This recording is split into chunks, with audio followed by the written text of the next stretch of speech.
Taylor, can you get the lights? All right.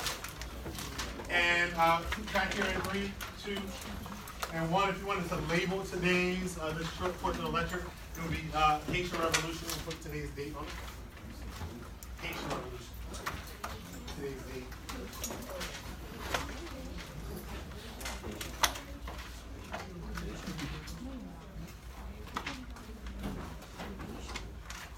Track in 3, 2, and 1 at the written. Thank you.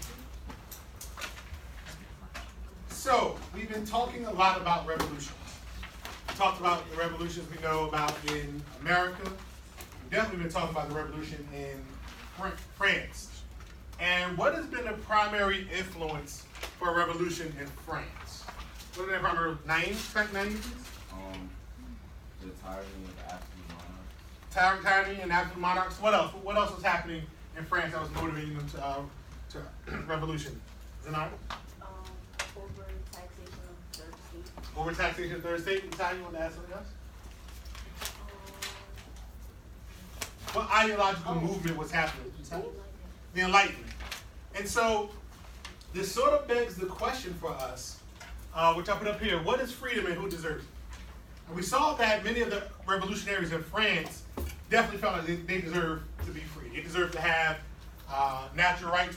How did John Locke describe the government's role? Alex, check Alex. To protect people's property. Protect people's property. What were natural rights, Naeem? Natural rights, liberty, property, something else. Emmanuel? It was life, liberty, and property, right? That's how John Locke articulated these ideas. And so, even though they fought for their own freedom, there was a segment of the population, though, that they felt didn't deserve the same type of freedom. What segment of the French population did the men think shouldn't have freedom, or at least the same type of freedom they have? Isn't that? The women, right? But Mary Wollstonecraft and Olympia de Gouges really argued in favor of their own right to having natural rights, using the same terminology and the same concepts the men were using in their fight against tyranny. And in fact, she even calls them tyrants, right? To sort of elicit from them, we deserve to have the same rights as well. And so you can't expect the ideas of revolution and freedom to be maintained in just one country, just one small pocket, right? And as large as the French Empire is, what they begin to see happen is that these same ideas that they've been espousing are starting to spread. And one of the places they're going to spread is to one of their colonies. Now, before it was called Haiti, it was called Santo Domingue. And the French Revolution, write this down, happened from 1789 to 1804. These are a couple of images that come up repeatedly. So we have on the one side the French slaves working on sugar plantations, and the other side during the revolution, obviously assassinating a French colonel or a French soldier. And so these ideas are going to spread to this colony. The colony of San Domingue was on the island of Hispaniola. At one time, Spain controlled the entire island, but the French came and took a third of it, and that becomes San Domingue. This remains the Dominican Republic as we know it now. And eventually it will be called Haiti. And so the social structure in Haiti was really interesting.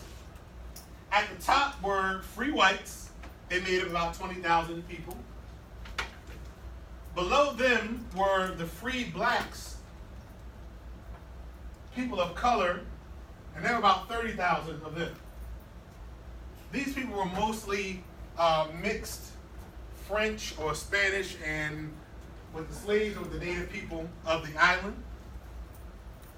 But the largest part of the population on the island were the slaves, and they made up about 500,000 people, about 95% of the population. And so this is, another thing to keep in mind, is that the people of color, the gens de couleur, they did not have equal rights as the whites did. But they were fully French citizens, but they didn't have equal rights. So when you think about the flames of revolution coming throughout the French Empire, these folks are definitely going to want their rights. They're going to want to have the same rights as the whites. And so this is certainly going to be an issue for them. And we know slaves, they never want to be slaves. So they're definitely going to want to rebel. Hold that thought for a minute.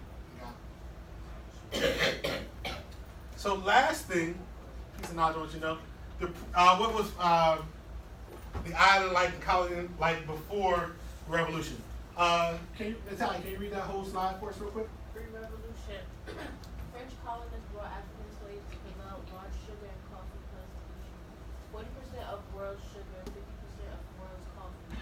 By 1788, 500,000 slaves and 60,000 colonists outnumbered 8 to 1. Haiti is the richest colony in the world. So Haiti is the richest colony in the world, in the French Empire, because of what it's producing, these cash crops. But it takes a lot of physical labor to produce these.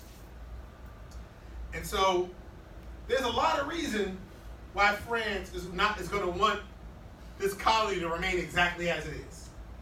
There's also going to be a lot of reason for the people on the colony to want freedom. And so part of our task today, and you see it on the next page in your work packet, is to what extent was the Haitian Revolution caused by the Enlightenment? With your table partners really quick, in your notebook, break down the prompt and then create the web that we're going to need in order to tackle this. We're going to need these notes for the rest of the week, and I'll explain that in a moment. Take about 2 minutes and do that now.